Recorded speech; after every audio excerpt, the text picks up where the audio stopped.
Assalamu alaikum and welcome to my channel. I'm Ruba and today we will be making a small Tatreez pincushion. Let's start.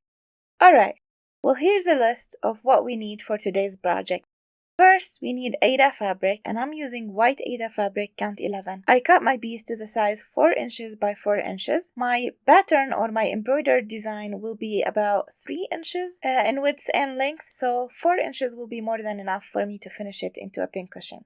Then we need a needle, and I'm using here a cross-stitch needle size 22, scissors, embroidery threads, and the pattern that we will be stitching. If you want to use the same pattern I'm using, then you will find that on my website leonorastudio.com, and I will leave the link in the description down below or the corner of my video. Then, to make it into a pincushion, we need fabric for the back and fusible interfacing. Both are cut to the same size as Aida fabric, so 4 inches by 4 inches. Sewing machine and sewing threads, and if you don't have a sewing machine you can always do it all by hand. Some clips to hold the pieces together when we want to sew them, and lastly the filling. For today I will be using crushed walnut shells. You can also use polyfill if you want. Supposedly this crushed walnut shells will kind of keep your needle sharp, so a lot of people use it in making pin cushions. So that's what we will be using today. And that's it. That's everything we need. Let's now start by checking the pattern. Okay, the pattern we will use today is using one motif repeated 3 times. So I'm going to show you how to do one of them, and then you follow the same steps to do the others. This motif is called the Tatreez motif, and it's a very common motif in Palestinian embroidery. So the total design area have 31 stitches by 31 stitches, and it's about 3 inches, a little under 3 inches actually, when I stitch it on Aida fabric count 11. We also have the color key showing us all the color codes used in this pattern. Now, here we have the center of my design. So as you can see, we don't have a stitch in the center of my design. So I'm going to choose which motif I'm going to start with and then move 4 stitches from the center and start. For me, I will start from this motif, the bottom left one, and I will move 4 spaces from the center and start stitching top to bottom, and I will do row by row. You can also stitch this column by column, it's totally up to you. I will start with the blue part and then do the circles, and I will finish it that way. Alright, let's start stitching. The first thing I'm going to start with is finding the center of my fabric, and then like I said, I'm going to count 4 stitches to the left and start.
Alright, well, I'm done with my first motif. Now I will repeat the same steps to finish the others. And now I finished stitching all the motifs, so my embroidered piece is ready, so I can move on to turning this into a pincushion. I'll start by ironing everything so that they look straight and smooth, and then I will also iron the fusible interfacing on the back of my Aida fabric. The reason why I'm using this fusible interfacing is because I don't want the filling to come out from the holes of my Aida fabric. So this kind of provide a little extra protection and close these holes so nothing can come through them. And once I'm done ironing, I will stack these two pieces together. I will put right side together and then hold everything with the clips, as you can see.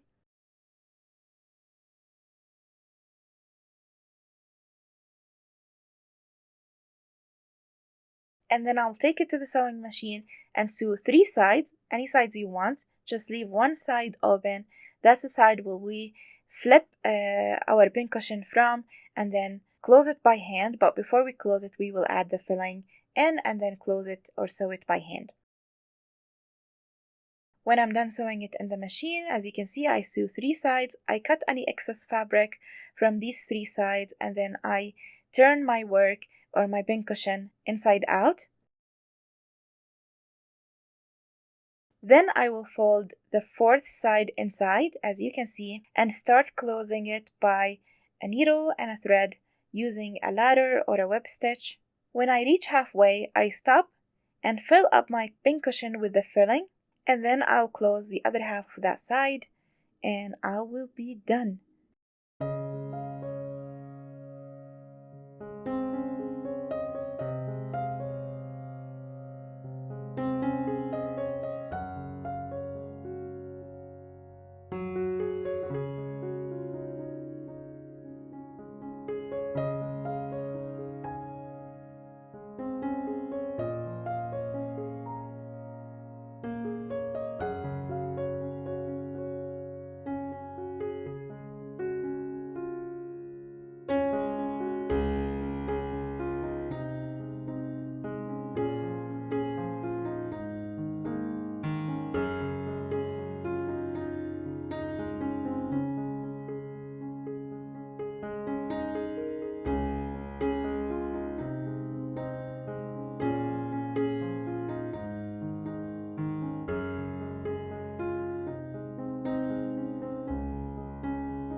Our pincushion is finished and ready to be used.